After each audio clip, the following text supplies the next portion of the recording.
하나님 말씀은 에스겔 37장 1절에서 10절까지 말씀입니다. 구약성경 1209쪽입니다. 에스겔 37장 1절에서 10절까지 말씀 제가 읽겠습니다.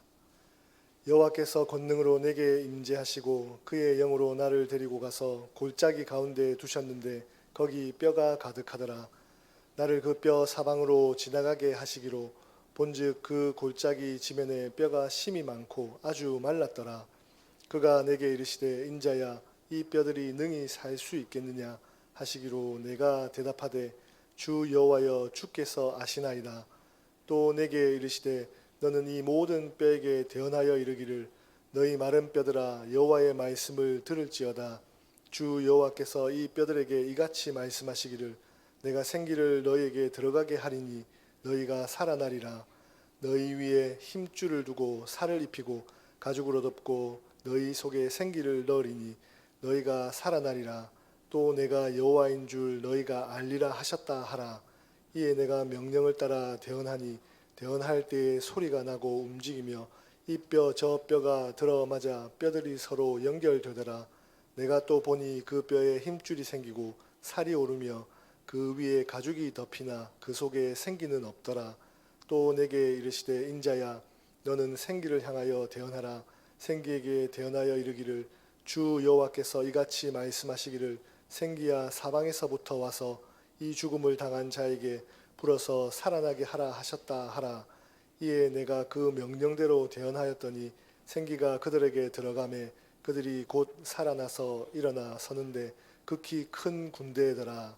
아멘. 담임 목사님 나오셔서 말씀 선포하시겠습니다.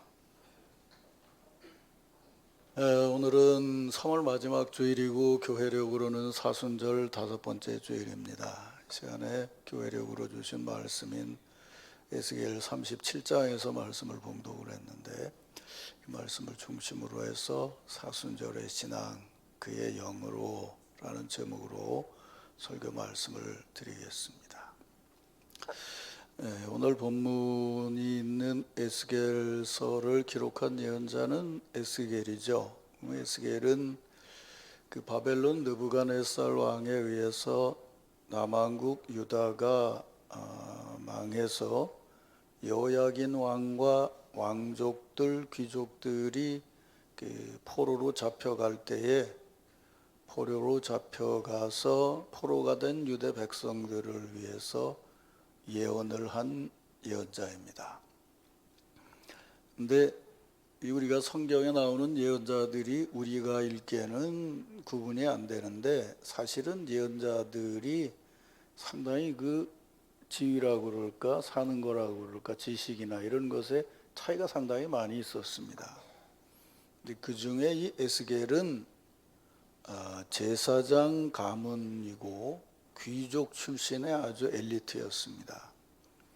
그래서 우리는 잘 구분이 안 되지만 사실은 에스겔이 본 환상은 대단히 수준이 있는 환상이었어요. 그래서 하나님께서 환상을 보여주며 백성들에게 이런 하나님의 뜻을 전하라고 했을 때에 제사장이며 귀족이었던 에스겔은 그런 수준의 언어와 그런 수준의 환상과 비전으로 예언을 했습니다. 그래서 오늘 본문은 여호와께서 권능으로 임재하셔서 에스겔에게 보여주신 환상을 기록하고 있습니다. 에스겔이 한 골짜기 가운데 섰는데 그 골짜기에 뼈가 가득했습니다. 사방을 둘러 다녀보니까 골짜기가 온통 뼈로 마른 뼈로 가득했습니다. 근데 11절에 보면 이 뼈는 이스라엘 온 족속이라고 합니다. 그러니까 포로로 잡혀와서 포로 생활 중인 이스라엘의 온 족속의 영적이고 정신적이고 신체적인 상태가 골짜기를 가득 채운 마른 뼈와 같다는 것이죠. 그런데 놀랍게도 하나님께서는 이 마른 뼈들이 다시 살아나는 환상을 보여주셨습니다. 하나님께서는 에스겔에게 이런 환상을 보여주시며 전하게 하셔서 지금 포로 생활로 고생하고 있는 이스라엘 온 족속들에게 새로운 비전과 소망을 전하게 하신 것입니다. 우리는 지금 코로나19와 더불어 시작된, 아니 그보다 훨씬 더 먼저 시작된 정치 경제적으로 대단히 어려운 상황이 지속되어 가고 있는 시절을 살아가고 있습니다. 이런 어려운 시절을 지나고 있지만 새봄을 맞아서 비전을 품고 또 3월을 마무리하는 이 주일에 하나님께서는 이 모든 것을 넘어서서 우리에게 보다 새로운 비전과 희망을 갖게 하시려고 이 환상과 예언의 말씀을 읽게 하시는 것입니다. 사랑하는 성도 여러분, 행여 지금 우리가 살아가는 이 시절의 상황이 마른 뼈로 가득한 골짜기와 같게 보인다 하더라도 성령의 감동하심으로 이 아침에 주시는 하나님의 말씀을 은혜로 받아서 새로운 비전과 희망으로 충만하시기를 바랍니다. 이 아침 신령과 진정으로 주일 예배를 드리는 우리 남천 가족 공동체에 속한 모든 성도들에게 이런 은혜와 축복이 넘쳐나기를 주의 이름으로 축원합니다. 이제 이런 비전을 품고 오늘 주신 말씀을 조금 자세히 보면서 이 시절을 지나는 우리들에게 주시는 하나님의 은혜의 말씀을 들으려고 합니다. 앞에서 말씀드린 대로 먼저 마른 뼈로 상징되는 유다 백성의 모습을 조금 더 생각해 보죠. 2절을 보면 나를 그 뼈 사방으로 지나가게 하시기로 본즉 그 골짜기 지면에 뼈가 심이 많고 아주 말랐더라 라고 합니다. 이는 앞에서 말씀드린 대로 유다 백성의 영적이고 현실적인 상태가 어떠함을 보여주는 것인데 사방을 보니 골짜기 지면에 뼈가 심이 많았다고 합니다. 이것은 그 백성의 영적인 외적인 모습을 말하는 것으로 그 수가 적지 않고 많았음을 말해줍니다. 근데 그 뼈가 심이 많은데 아주 말랐다고 합니다. 이것은 영적이고 질적인 상태를 말하는 것이겠죠. 그 백성의 숫자가 적지 않고 많은데 다 죽어서 완전히 말라버렸다는 겁니다. 이 두 얘기에 얽힌 의미도 생각을 해야 돼요. 무슨 말이냐면 골짜기를 가득 메울 만큼 많은 숫자가 있어도 그것이 죽어서 마른 뼈라면 그 숫자가 아무리 많아도 소망이 없다는 것이죠. 그런데 3절을 보면 여호와께서 이 모습을 보고 있는 에스겔에게 묻습니다. 인자야, 이 뼈들이 능히 살 수 있겠느냐? 그랬더니 에스겔이 대답을 합니다. 주 여호와여, 주께서 아시나이다. 앞에서 말씀드린 대로 골짜기를 가득 채운 뼈의 모습은 죽음이요 절망의 가득함입니다. 이 뼈들은 결코 살아날 수가 없습니다. 인자, 사람이란 뜻이죠. 사람은 살아나지도 못할 뿐만 아니라 살릴 수도 없습니다. 근데 그런 에스겔에게 이 뼈가 살아날 수 있느냐라고 물었습니다. 인자라면 당연히 이는 살아날 수가 없습니다 라고 대답을 해야 맞는 답이죠. 그런데 에스겔은 그 물음에 주 여호와께서 아시나이다 라고 대답을 했습니다. 여러분, 오래 신앙생활을 하고 뭐 이런 말씀들을 많이 들어서 별로 감동이 없을지 모르지만 사실은 이 대목의 의미는 엄청난 겁니다. 이제 풀어서 말씀을 드릴 터인데 정말 사순절 절기를 지나면서 우리가 이 대답에 담겨져 있는 신학적이고 신앙적인 의미를 잘 분별해서 마음에 새기는 것은 정말 중요합니다. 예수님도 뭐 비유를 얘기했듯이 이 의미를 분별하기 위해서 성경에 나오는 같은 대답을 제가 먼저 하나 얘기를 하죠. 여러분이 잘 아시는 요한복음 21장에 보면 갈릴리 호수 업으로 돌아간 제자들에게 찾아가신 예수께서 그들에게 고기를 잡게 하고 조반을 함께 먹은 후에 베드로에게 유명한 물음을 물으시죠. 요한의 아들 시몬아, 내가 나를 사랑하느냐? 내가 이 사람들보다 나를 더 사랑하느냐? 이런 물음을 3번 물으셨어요. 그때 베드로가 이렇게 대답합니다. 내가 주님을 사랑하는 줄 주께서 아시나이다. 주님 모든 것을 아시오매 내가 주를 사랑하는 줄 주께서 아시나이다. 베드로는 내가 주님을 사랑합니다. 주님께서 아십니다. 라고 대답을 했어요. 그런데 지금 베드로가 그 대답을 하는 자리를 생각해 보자 그 말이에요. 고기 잡으러 돌아가서 갈릴리 바다에서 예수님을 만난 베드로가 예수님의 물음에 내가 주님을 사랑합니다라고 대답하면서 이어서 주께서 아십니다라고 말했을 때 말은 주님을 사랑하고 주님이 아십니다라고 말하지만 그 말이 전해주는 영적이고 내적인 분위기는 솔직히 긍정적이지를 않습니다.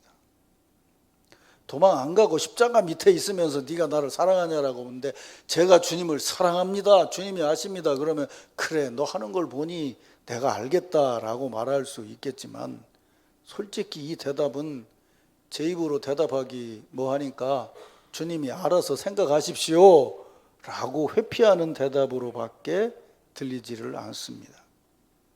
근데 이런 베드로의 대답과 비교해 보면 에스겔의 대답은 차원이 다릅니다. 에스겔은 정말 그 자리에서 하나님의 절대적인 주권을 인정하는 고백을 합니다. 그걸 우리는 이 본문 말씀에서 이제 발견하게 되는데 37장 1절을 다시 보시면 에스겔은 여호와께서 권능으로 내게 임재하시고 그의 영으로 나를 데리고 가사 골짜기 가운데 두셨나이다. 그러니까 에스겔이 지금 자신이 그 골짜기 마른 뼈 가운데 선 것은 그 어떤 이끌림에 의해서 왔다는 것을 분명히 밝히고 있는데 그 이끌림의 시작을 뭐라고 얘기하냐면 여호와께서 권능으로 내게 임재하셨습니다 라고 고백하는 거예요. 이 지금 아멘이 안 나오네 여기서. 이게 보통 얘기가 아니에요. 이게 구약의 전통으로는. 이 무슨 장면과 같은 거냐면 가시떨기나무 앞에서 모세에게 말씀하시는 하나님의 임재 그런 거예요.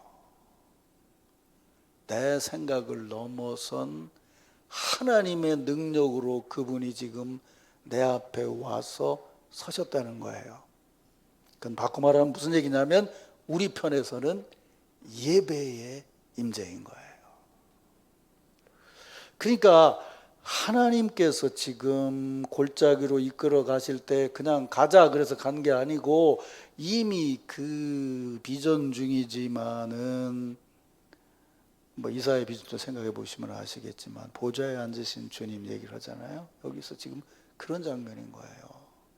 하나님이 권능으로 임재하셔서 그분 앞에 내가 진심으로 예배하는 영적인 예배 체험을 했더니 그 체험에 바로 이어서 하나님의 임재 앞에 예배를 드리니 당연히 여기엔 교제가 있고 그 교제를 이끌어가는 건 내 생각이 아니고 우리가 신약 성경대로 말하면 뭐예요? 성령의 교통하심이 있겠죠. 있습니까 여러분? 그래서 뭐라고 얘기하는 거예요? 주님께서 권능으로 내게 임재하시고 그의 영으로 나를 데리고 가셨다는 거예요. 그러니까 이건 그냥 갑자기 있는데 너 이리 나와봐 그래갖고 멱살 잡고 이렇게 하나님의 영이 끌고 갔다는 얘기가 아니에요. 이미 삼위일체 하나님께서 역사하고 계신 거예요. 하나님께서 임재하셔서 나를 그 자리에 불러놓고 그의 권능으로 나를 우리로 말한다면 새롭게 하시고 성령의 은혜를 체험하게 하신 다음에 그분이 같이 가자 했다는 거예요. 그건 뭐예요? 영으로 충만해서 간 것이죠. 그분과 동행한 것이죠. 이걸 어떻게 예수님이 부활하신 다음에 믿음이 헷가닥해서 어디로 갔어요? 주님을 뵙고도 믿지 못하고 스스로 결심해서 갈릴리로 갔어요. 왜 갈릴리로 갔을까요? 예수 믿기 전에 거기가 생업의 자리였고 거기는 나름대로 풍요로운 자리예요. 그러니까 예수님 끝났으니 이제 난 내 맘대로 여기서 살겠다는 거예요. 에라 고기나 잡으러 가자 그랬어요. 그거는 성령의 이끌림을 받아서 간 자리가 아니에요.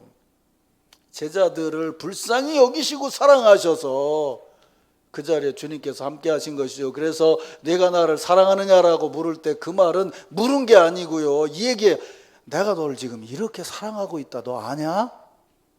그 얘기인 거예요. 지금 그 얘기는.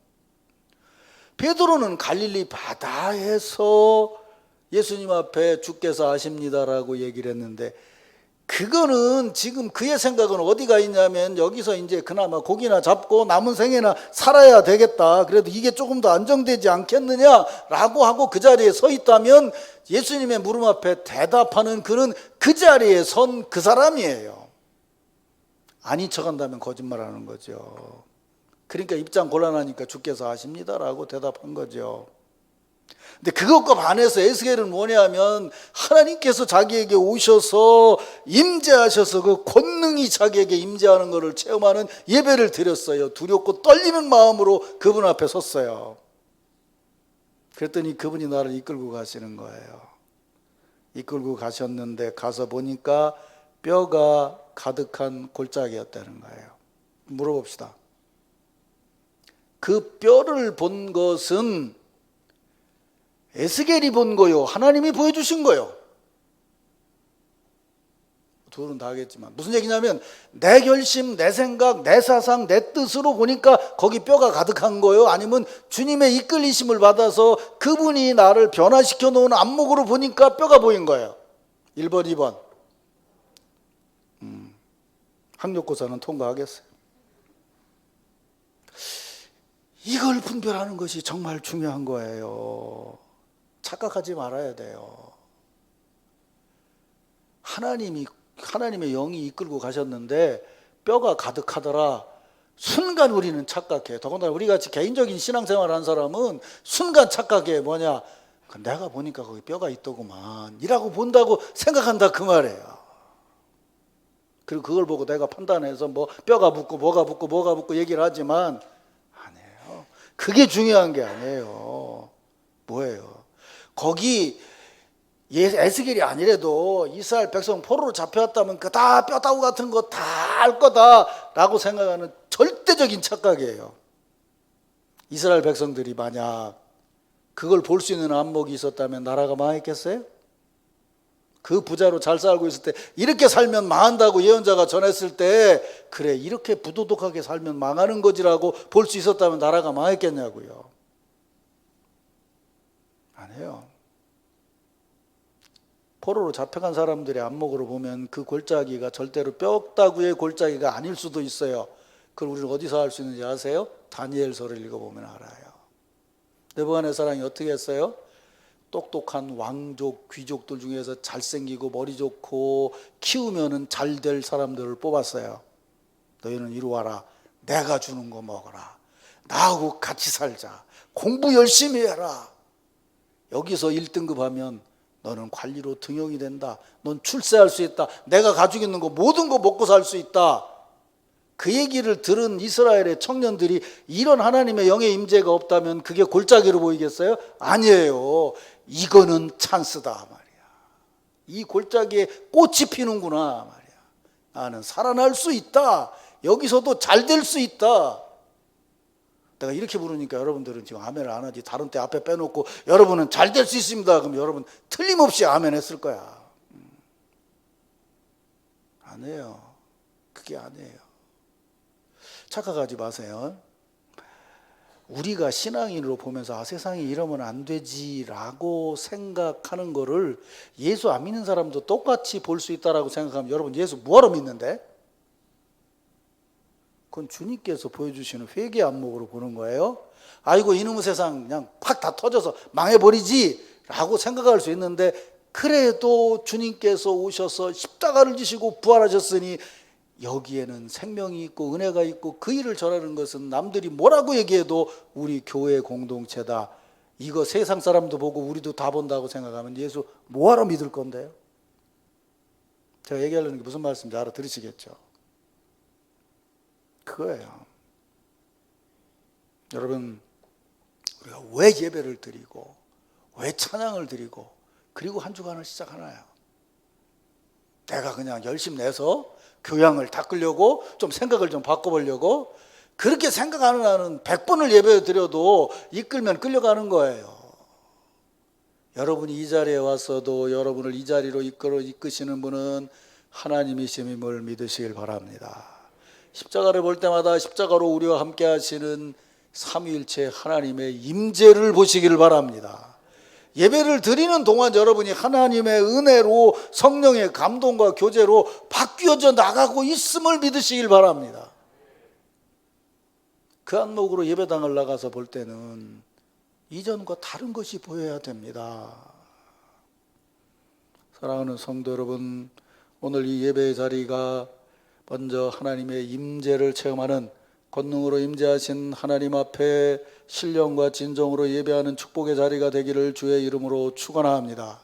그 임재 앞에 여러분이 여러분 자신을 스스로 진실하게 고백하고 그리고 행하면서 그것이 새로움이 되어서 성령의 인도하심을 따라 지금 우리가 살아가고 있는 것이나 이전에 산 것이나 앞으로의 살 것을 오직 주께서 아십니다 라고 진실되게 고백할 수 있는 축복이 여러분 모두에게 함께하기를 주의 이름으로 축원합니다.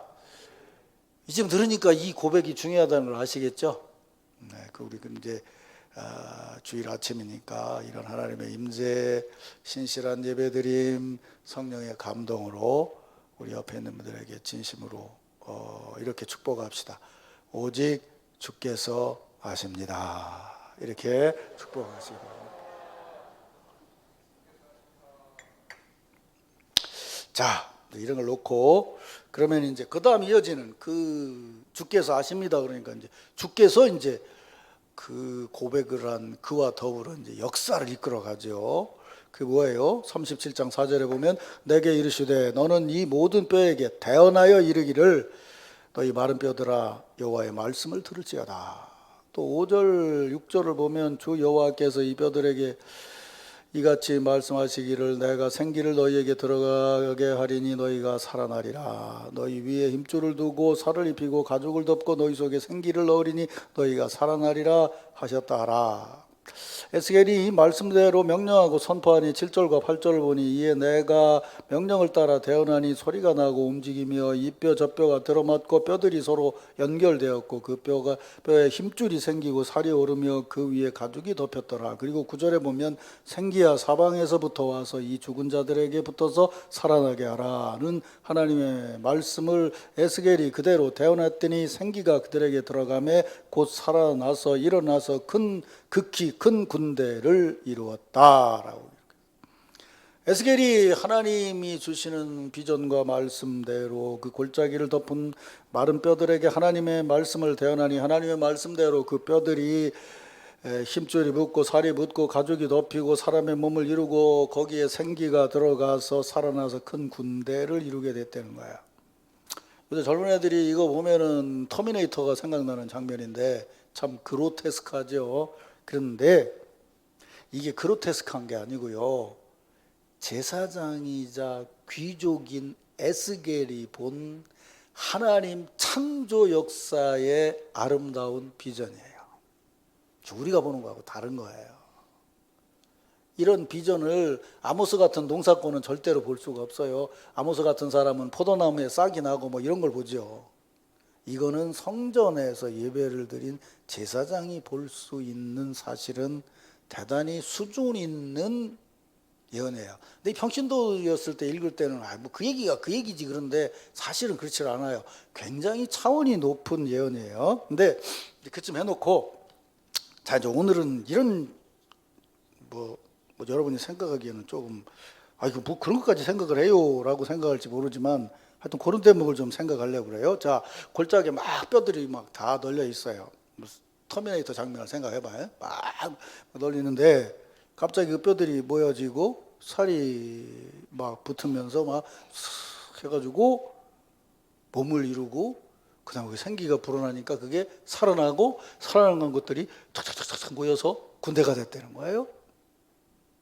물어봅시다. 그러면 이렇게 지금 마지막에 살아난 군대인데 이 군대를 이룬 사람들이 언제 자기가 살았다는 걸 알았을까?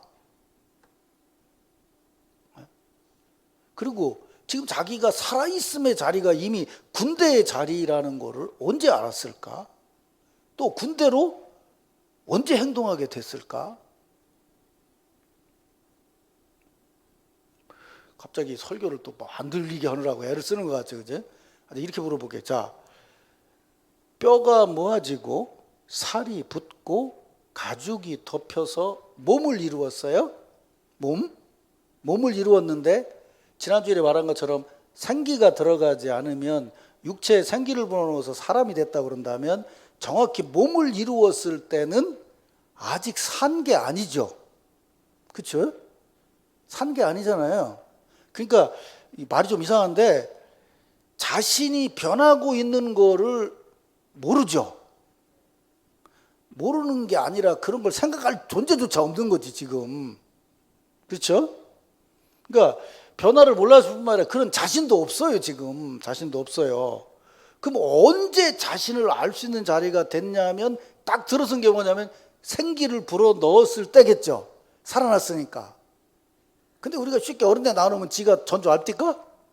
몰라요. 생기를 불어 넣어서 살아있는 순간에도 살아는 있지만 자기가 살아있다는 걸 몰라요. 무슨 말인지 알아들으시겠죠? 그렇게 해서 조금 지나서 군대로 모였는데 군대로 모여서도 정확히 말하면 이거 내가 왜 여기 있는 거야?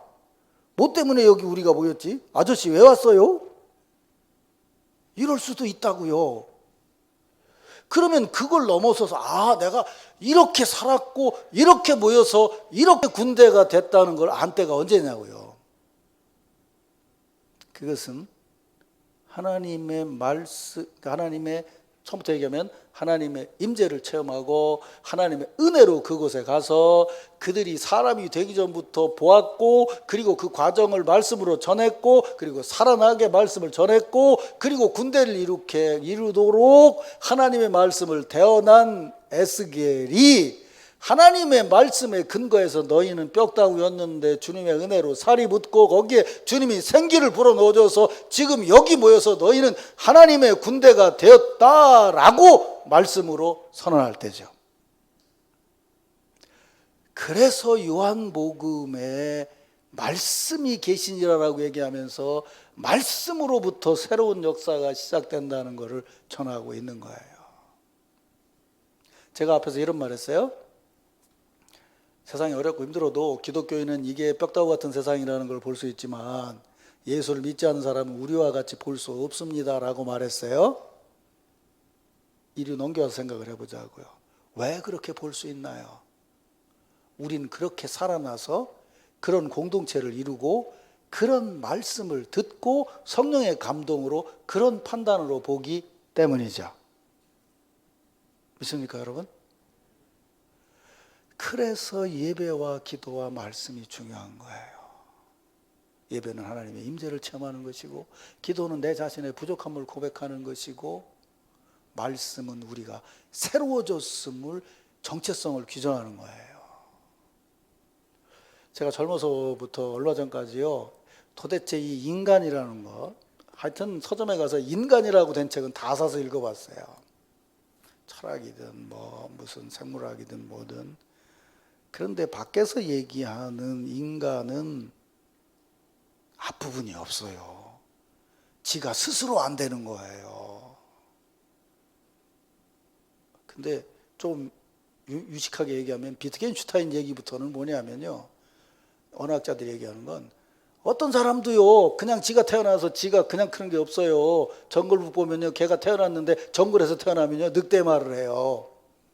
여기서 태어나면요 한국말을 해요. 미국에서 태어나면 영어로 말을 하고요. 다시 말하면 먼저 있는 말 구조 속에 인간이 태어난다는 거죠. 그걸 그 근거가 되신 분이 누구냐면 바로 삼위일체 하나님의 교제라는 거죠.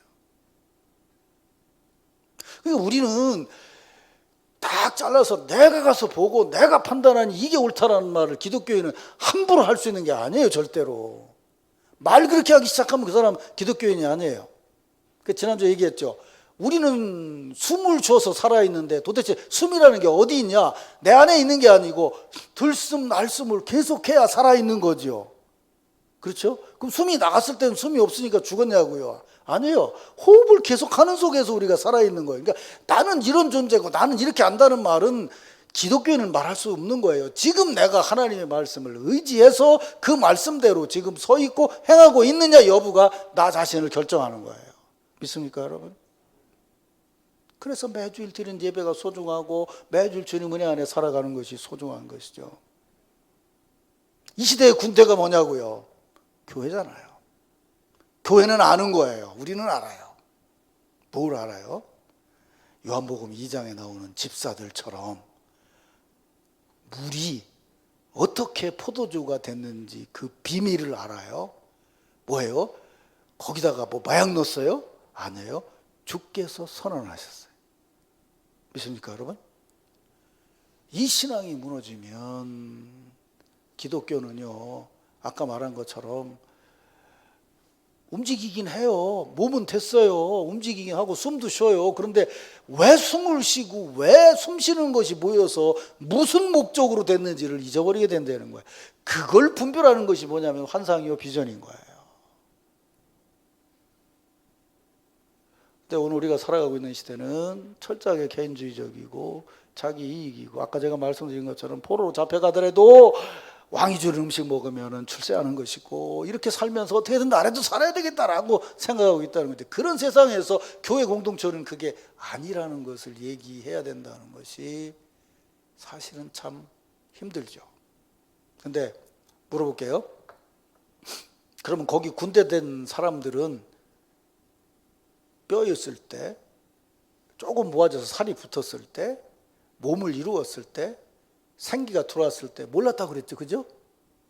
근데 그거를 안 사람이 하나 있잖아요. 그게 누구요? 에스겔이지. 에스겔인데 에스겔이란 사람이 안 게 아니고 하나님의 임재를 체험하고 성령의 감동 안에 있고 하나님의 말씀을 전할 때에 그것을 알 수 있었던 거죠. 그래서 목사가 강단에 설 때가 중요한 거예요. 사석의 얘기가 아니고 목사가 강단에서 전하는 말이 그래서 중요한 거예요. 하나님의 은혜와 임재를 전하는 것이니까요. 알 수 있다 그 말이죠. 여러분 사순절 절기를 지나면서 그런데 또 알아야 될 것은 그렇게 군대가 됐을 때 그러면 에스겔은 군대가 아니고 따로 있고 여기 산 것들만 군대가 돼요? 아니에요. 또 같이 군대가 되는 거지. 그렇죠? 하나님의 군대니까. 목사는 말씀을 전하지만 동시에 여러분들이 말씀으로 변화되는 순간 여러분과 하나가 되는 거죠. 그게 교회 공동체죠. 그게 삼위일체 교제 안에 있는 하나님의 은혜예요.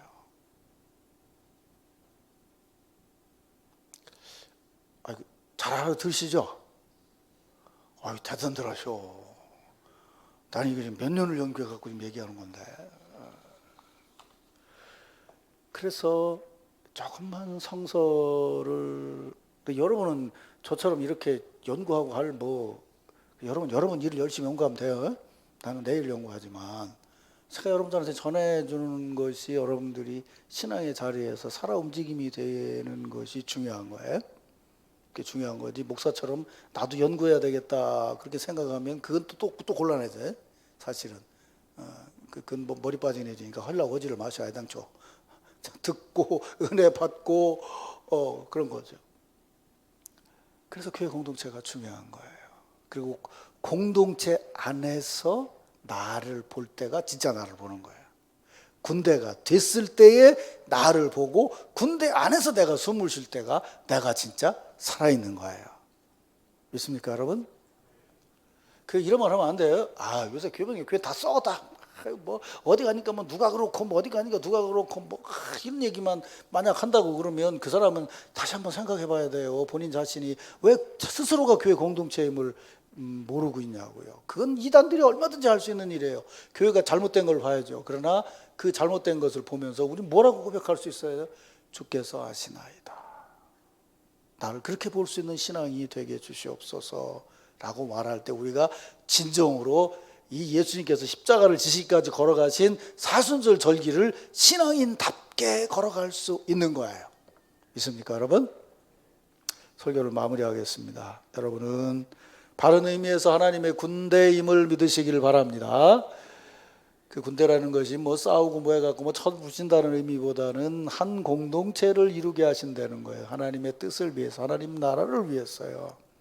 그것은 하나님의 임재의 체험이요, 성령의 인도하심의 체험이요, 말씀의 은혜의 체험이에요. 삼위일체 하나님이 우리와 함께 하심 속에 이루어지는 축복이에요. 사순절 절기를 지나면서 이런 은혜와 축복이 우리 남천교회 공동체 안팎에 가득하기를 주의 이름으로 축원합니다.